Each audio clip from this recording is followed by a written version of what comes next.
Have you ever wondered what it takes to turn 1-minute videos into a global empire? Nas Daily's journey is filled with excitement and inspiration, but behind the scenes, there's more than what meets the eye.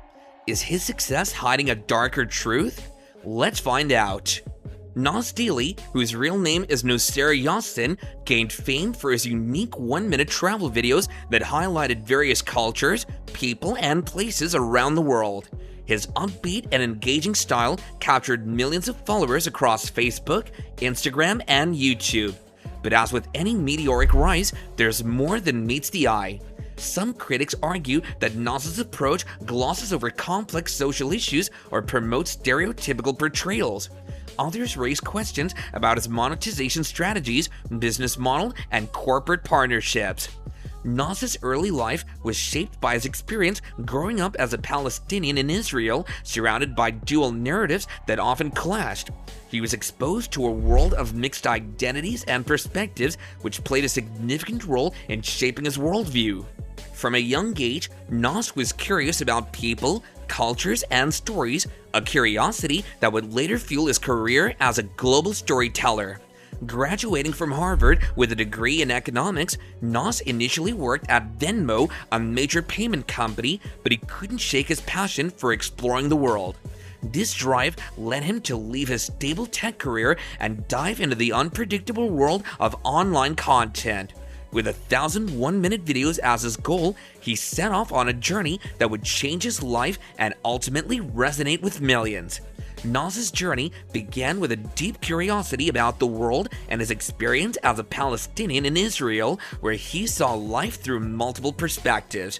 Driven by a desire to share overlooked stories, he left a stable job to pursue daily 1-minute videos focusing on what's good in the world. Although this positive approach resonated widely, critics argue it can oversimplify complex issues. His heartfelt storytelling quickly attracted millions, but with popularity came greater expectations and scrutiny. Let's talk about Nas's style and the secret sauce that helped him blow up on social media. Nas's videos are quick, energetic, and super engaging, and they follow a specific formula: grab the viewer's attention in the first few seconds, keep it upbeat, tell a compelling story, and end with a feel-good message. Sounds like the perfect recipe for viral content, right? But there's more to it. Nas knew how to work the social media algorithms like a pro. Really? Absolutely. He leveraged Facebook, then Instagram, then YouTube, all while keeping his videos to exactly 1 minute. Why 1 minute? Well, 1 minute is short enough to keep even the busiest viewers watching, but long enough to tell a complete story. Genius, right? The result? A global fan base of millions who eagerly awaited each video. Nas became a master of relatable storytelling using fast edits, high-energy music, and of course, that trademark enthusiasm. But here's the thing. As his fan base grew, so did the stakes, and that's where things get complicated. One reason Nas's videos work so well is that they're crafted to appeal to people's emotions quickly. That's right, he has about 5 seconds to get you hooked, or you're just gonna scroll past. Every second is meticulously planned. He uses bright colors, catchy captions, and an upbeat tone to keep viewers' attention. It's almost like an emotional roller coaster, but compressed into 60 seconds. And who doesn't want to feel inspired in just a minute? His upbeat personality plays a huge role too. Nas has this magnetic energy, a sense of excitement, and a love for people that shows on camera. His smile, his gestures, his tone, they all make it feel like he's inviting viewers to join him on an adventure. This positivity has become a big part of his brand, but it also sets expectations. With so many uplifting stories, viewers began expecting every video to end on a high note, which can be challenging for someone covering real-world topics.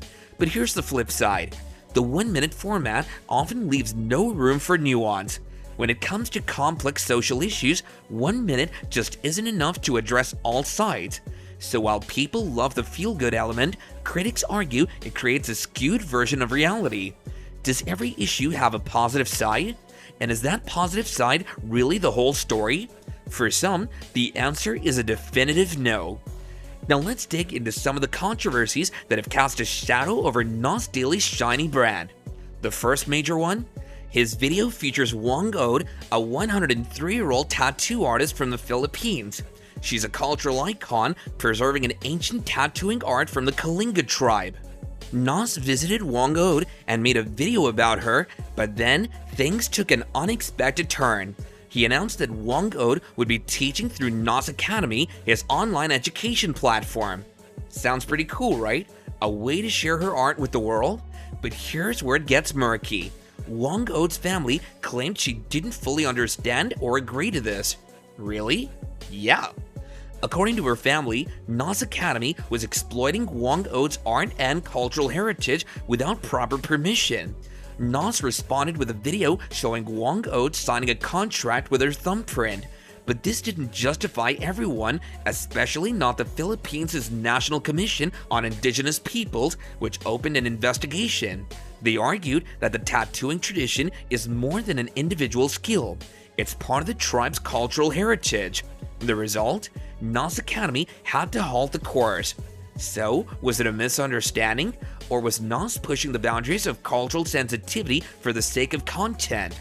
Either way, it raised questions about how far Nas was willing to go for a viral moment. Let's dig a little deeper into why this controversy struck such a nerve.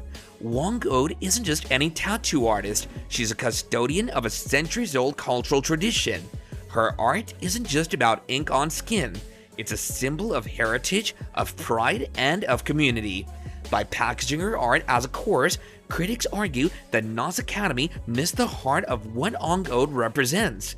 They say it turned a sacred practice into a product, something to be bought and sold online. The backlash wasn't limited to Wong Ode's family. It rippled across the Philippines, with fans and cultural advocates expressing concern over Nas's approach. Many felt that Nas Daily's platform, with its global reach, should respect cultural boundaries rather than blur them for the sake of content. The incident opened a conversation about what it means to share a culture and who has the right to profit from it. Nas responded by emphasizing that he only wanted to showcase Wong Ode's art and bring it to a larger audience, but some people weren't convinced. They argued that a genuine appreciation for culture requires more than a signature or a thumbprint. It needs genuine understanding and respect. The controversy highlighted a tension that Nas Daily continues to navigate: the balance between curiosity and sensitivity, between showcasing and profiting. Another controversy followed soon after. This time, Nas was involved in a project called the Cacao Project with a young Filipino activist named Luis Mabulo.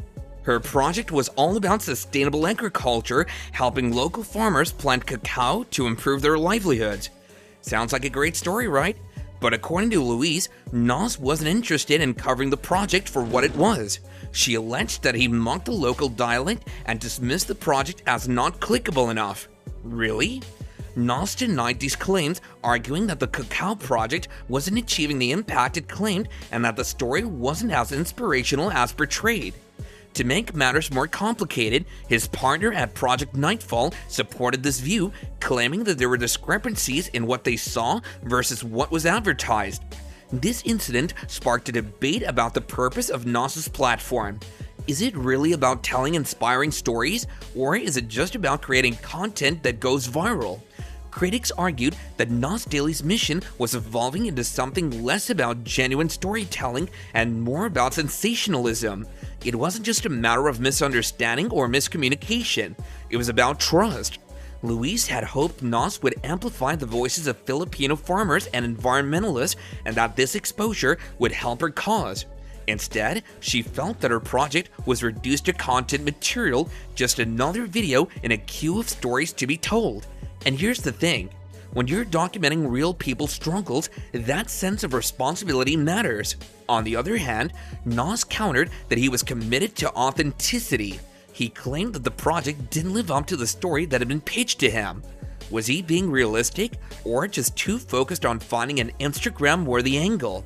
Some viewers sided with him, arguing that if the project wasn't delivering results, then it wasn't the story he wanted to tell. but others pointed out that social impact work often has ups and downs and that Nas's approach might have missed the broader picture. Let's shift gears a little. Nas Daily has also faced criticism for featuring controversial figures in the crypto world. Ever heard of Sam Bankman-Fried and Changpeng Zhao? These were two crypto billionaires whom Nas portrayed as generous and visionary. Well, it turns out Sam Bankman-Fried's company FTX collapsed in a major scandal involving alleged fraud and financial mismanagement. The fallout was huge, with FTX filing for bankruptcy and Bankman-Fried facing criminal charges. As for Changpeng Zhao of Binance, he's also under scrutiny for regulatory issues. So what did Nas do? He deleted his video on Bankman-Fried. But for many viewers, this wasn't enough. They felt that Nas, with a platform as large as his, should be more careful about promoting figures without proper research. The question is, was he too eager to spotlight these world changers, or did he fail to see past the hype? Crypto isn't just a trending topic, it's a financial revolution, and when Nas Daily featured figures like Sam Bankman-Fried and Changpeng Zhao, many viewers saw it as an endorsement of the crypto movement itself. But promoting billionaires in any industry comes with risks, especially when things go wrong. When FTX, Sam Bankman-Fried's company, crashed, it wasn't just a bad day for crypto, it was a scandal with real financial fallout for everyday investors. Critics argue that influencers like Nas Daily have a responsibility to do more than just highlight the cool or innovative side of figures in high-stakes industries. They want influencers to dig deeper, to ask tough questions, and to consider how their endorsements might affect followers who trust them. It's not enough to show a flashy lifestyle. Viewers want to know the ethics behind it, the risks involved, and the potential consequences. But here's where it gets tricky. Social media thrives on exciting feel-good stories, and Nas Daily, with his rapid-fire positive style, is part of that trend. So when he deleted the video about Sam Bankman-Fried, some people saw it as too little too late. They felt that if he had done more research initially, he wouldn't have needed to backtrack, and this wasn't just a one-time issue. It's a reminder of the risks involved in covering controversial topics in a 1-minute video. One of the most intriguing aspects of Nas Daily's story is his personal journey with religion and identity. Nas grew up as a Muslim in Israel, practicing the rituals and beliefs associated with Islam, but as he grew older, he openly questioned these teachings and distanced himself from organized religion, calling his personal beliefs Naism. This has been a touchy subject, especially among his Muslim fans. Some felt inspired by his openness, but others felt betrayed by what they saw as a rejection of his heritage. To add to his complexity, Nas once stated that he identifies as Israeli first, Palestinian second, and that stirred up even more criticism, particularly from those who felt that the stance was dismissive of Palestinian struggles. More recently, Nas has shared videos expressing a renewed connection to Islam, though with a more secular tone. Is this an attempt to reconnect with his roots, or just another way to appeal to his audience? Opinions vary widely, and it's a reminder of how personal identity can become a public debate when you're in the spotlight. Identity is a big theme for Nas, both personally and professionally. Born into a Muslim family in Israel, he grew up with traditions that he later questioned. It's normal for people to go through a period of self-discovery, but for Nas, this journey was public. When he shared that he didn't follow Islam strictly and referred to his personal belief system as Naism, reactions were mixed. For some, it was a refreshing take on faith, but for others, it felt like a rejection. Nas's public statements on religion opened him up to criticism, especially from the Muslim community. Many felt that he was too dismissive of the beliefs that had shaped him, while others appreciated his honesty. His story resonated with people who felt similarly conflicted about religion, but it also raised questions about whether he truly understood the impact of his words. Faith isn't just a personal journey, it's also a cultural and communal one. What's interesting is that Nas hasn't entirely left Islam behind. In recent videos, he's shared reflections on aspects of Islam that he finds meaningful, like its focus on discipline and community. But rather than presenting Islam from a traditional standpoint, he filters it through his own experiences. For some, this is a beautiful bridge between old and new beliefs, but others feel that it waters down the essence of the religion. Alright, let's talk business. Nas Daily isn't just about spreading positivity. He's also built a profitable empire. But how exactly does he make his money? Well, it's a mix of ad revenue, brand partnerships, sponsored content, and Nas Academy, his online learning platform. Through Nas Academy, he offers courses from various creators, monetizing knowledge in a way that appeals to his global fan base. However, some critics feel this model turns meaningful stories into commodities, blending the lines between education and commerce. So, what do you think? Does Nas Daily deserve the criticism, or is he just misunderstood? Share your thoughts below. If you enjoyed this dive into Nas Daily story, don't forget to like, subscribe, and hit that notification bell for more intriguing insights. Thanks for watching.